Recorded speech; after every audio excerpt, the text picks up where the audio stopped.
Well, it's common knowledge that too much fast food can be detrimental to your health. But there's some new research that suggests that it can also have negative effects on the cognitive abilities of children. Joining us on the KOGO News Live Line is Dr. Gerald Edelman, who is an oncologist and author of Sugar Rehab, which details our addiction to hidden sugar. And, Doc, this is an alarming study for parents. Yeah, it adds to a long list of the reasons why, in my opinion, sugar is just a toxin. I think it's the sugar in the fast foods that are causing the learning difficulties.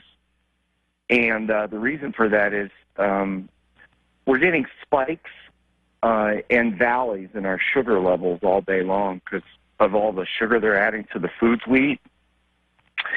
So the junk food, that the kids are eating, the main culprit, in my opinion, is sugar, and I think there's a lot of data for that. So, I've outlined in my book, Sugar Rehab, how to eat without getting blood sugar spikes. And I think when you learn that, your cognitive ability and all your health really is improved. It's really the root of wellness. You know about all those wellness centers that are starting around the country? Right. Yeah. So for me, a lot of that is BS. And for me, the foundation of wellness is to eat a diet where you're not getting blood sugar spikes and to weight lift. And if you do that, I think you've accomplished 80% of wellness. And these kids, they're most people aren't even aware of how much sugar there is in the foods. So what I've taught in my book, Sugar Rehab, is, I've made lists for everyone, but what I've taught is, have a guide. Look at sugars per serving in everything you buy. And for me, I don't eat anything with more than 2 grams of sugar per serving in it.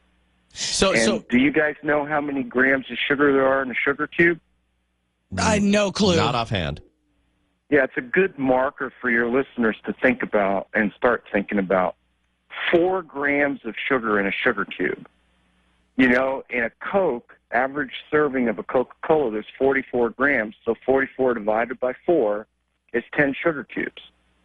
Oh, that's a lot. As an exercise,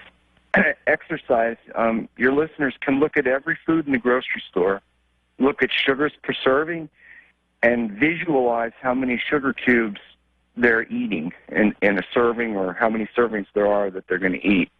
And that's what spikes your blood sugar. So we're actually, when I've done all this, and I've written it in the book, but we're actually all being converted into diabetics because throughout the day, we're having high blood sugar levels, higher than normal, followed by valleys, followed by high blood sugar levels.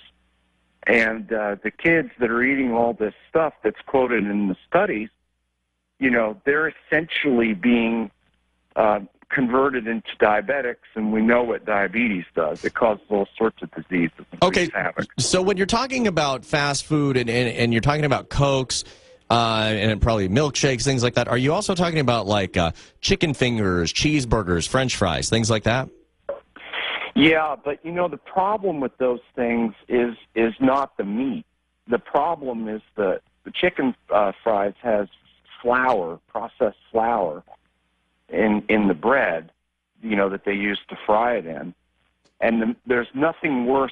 Well, there's a couple of rules that I have, but if you mix fat with sugar, which is what a chicken wing is, the sugar part of it's the bread. So I think about everything in terms of sugar now.